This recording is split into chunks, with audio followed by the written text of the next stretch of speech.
Okay. So I will introduce my panelists on this intimate fireside chat. First, we have Merlin, Egalite from Morpho. Woo.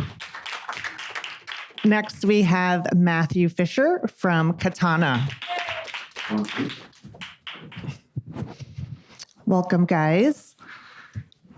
So, as I just introduced your names, I think everybody in the room probably knows what Morpho and Katana do, but just quickly, in your own words, give a quick intro on the current focus and current life of both your protocols that you focus on. Cool. So Katana basically built in stealth, unlike a lot of other L2s that kind of announce a big fundraise, use that to attract talent and all this other stuff.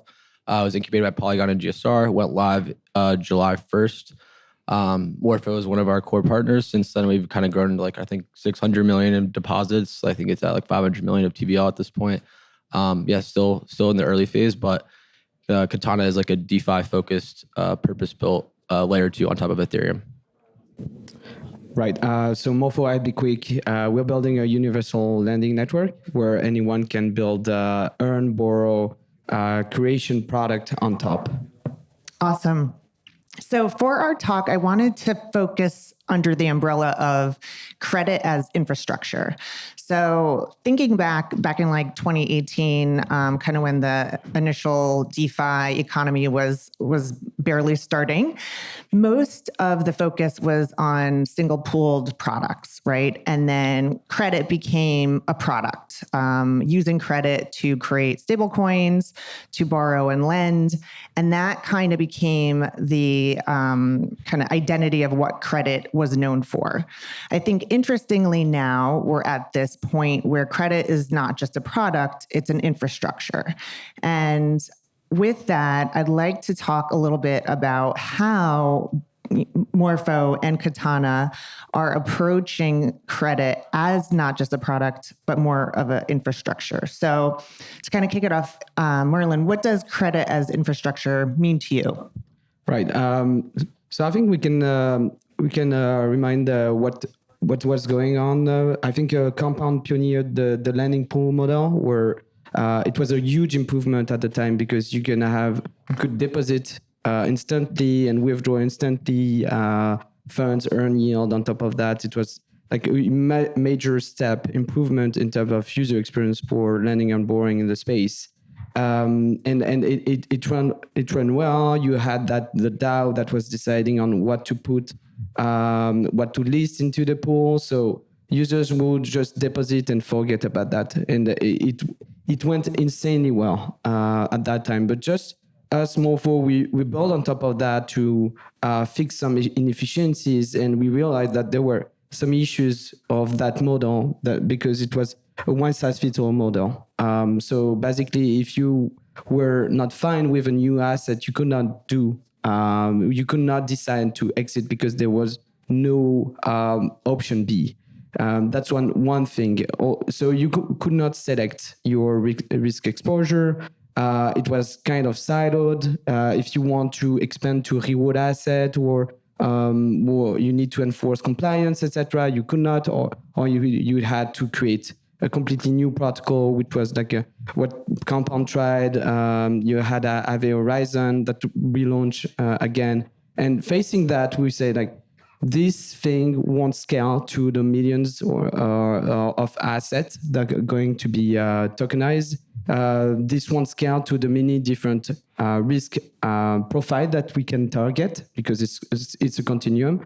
You don't have one risk profile that can cater to the 8 billions of people. And so we say, okay, let's build that infrastructure on top of which anyone will be able to create their own earn and borrow product that target a specific risk profile or a specific type of persona.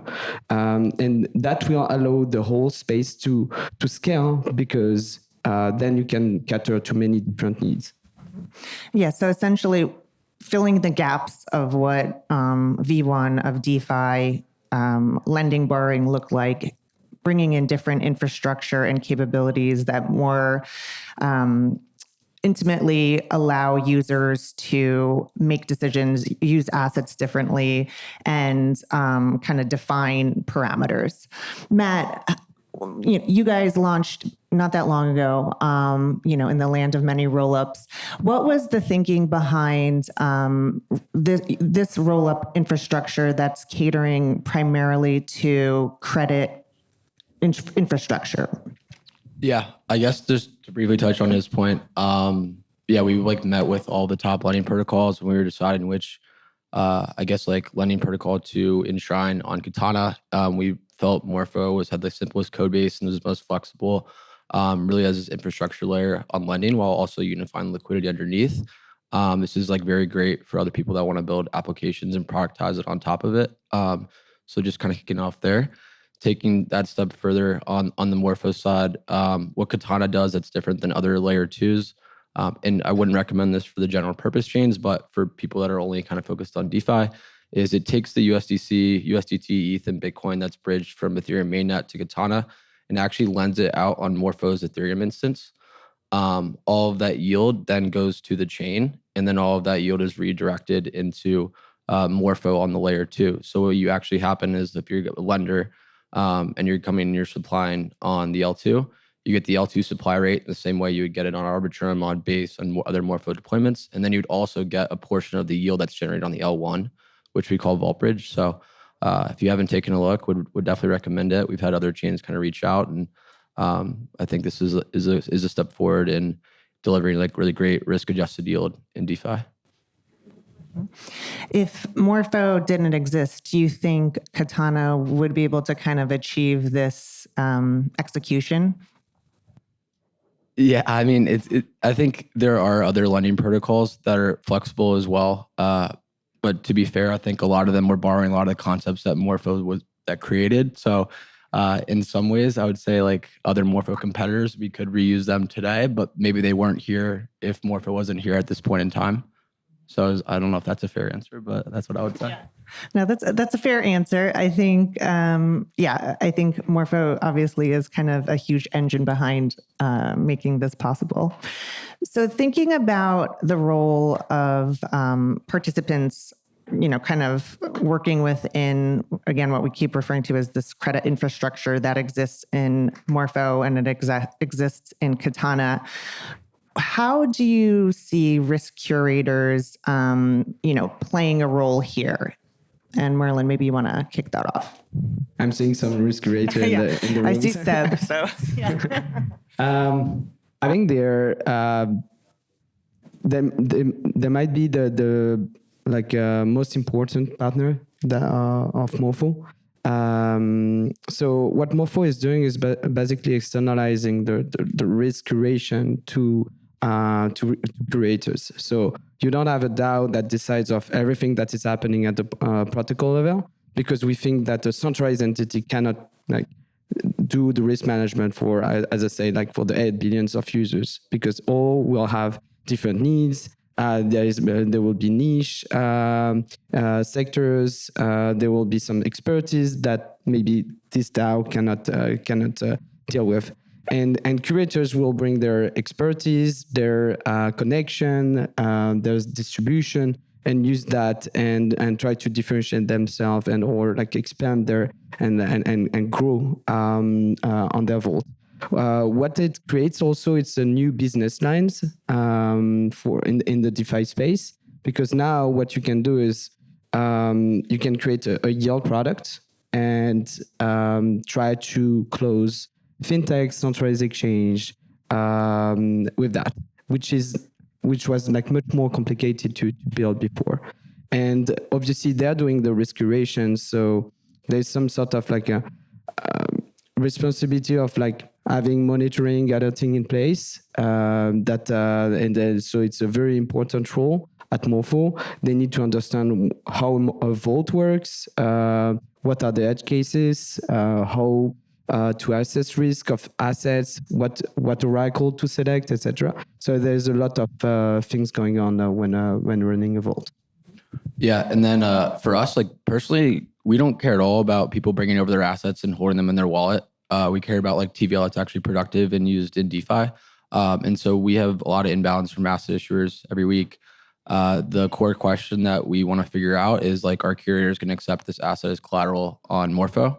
And if they're not, then what is that kind of really doing for our DeFi ecosystem?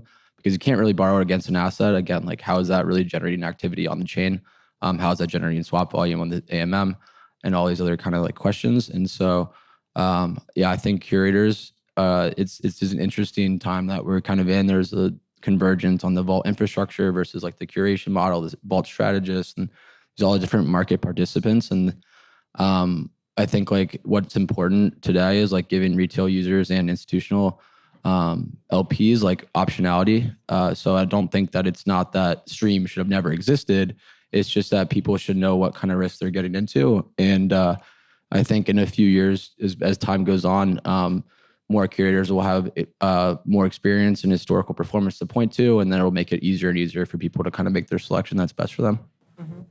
Yeah, I think that brings up a really good point, especially from the lens of a chain, more or less, right? Because your, core North Star, or one of them, is to increase, ecosystem growth, right? Users, applications.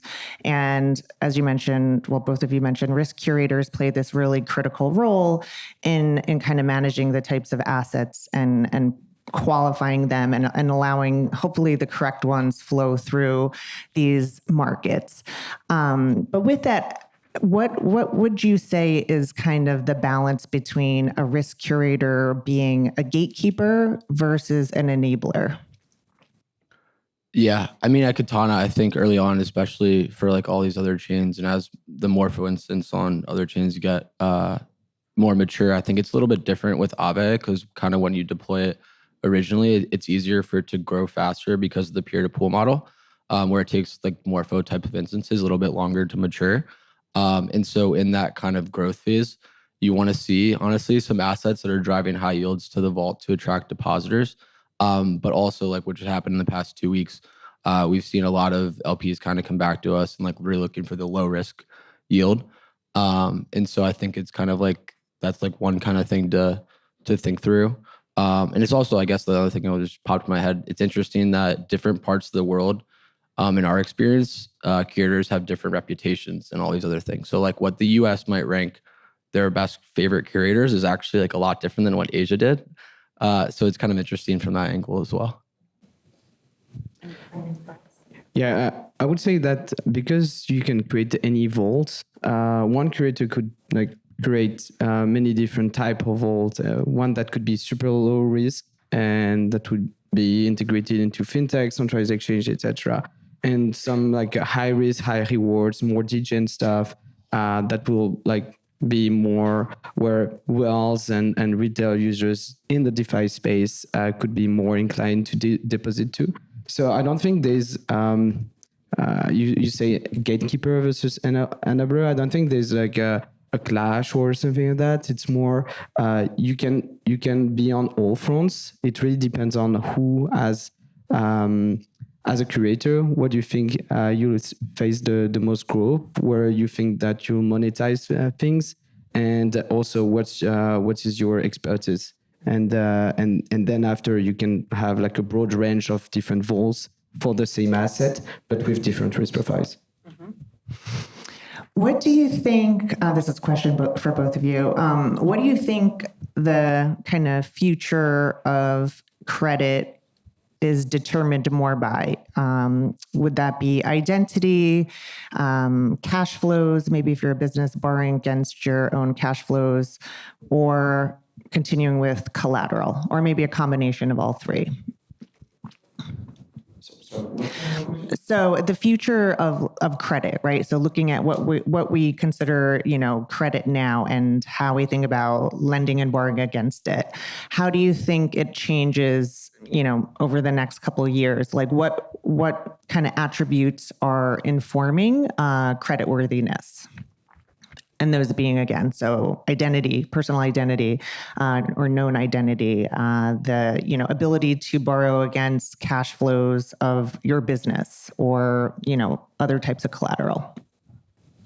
So I think it's more that everyone that has like money at the bank that is earning zero will end up being in DeFi and earning like almost a risk-free rate. That can have like a huge implication on the trade-fast sector, where it could push downward rates in general. But a lot more people would access that yield that is kind of gatekept and hard to access to in the current state. Yeah, no, you have to wrap up here, as Yeah. they might have just cut me off, but I think it'll be, yeah. We don't have sound anymore. I have no sound. We're getting kicked out. Okay, well, I guess we could talk about that off stage. But thank you so much, guys. Thank you. Appreciate the conversation.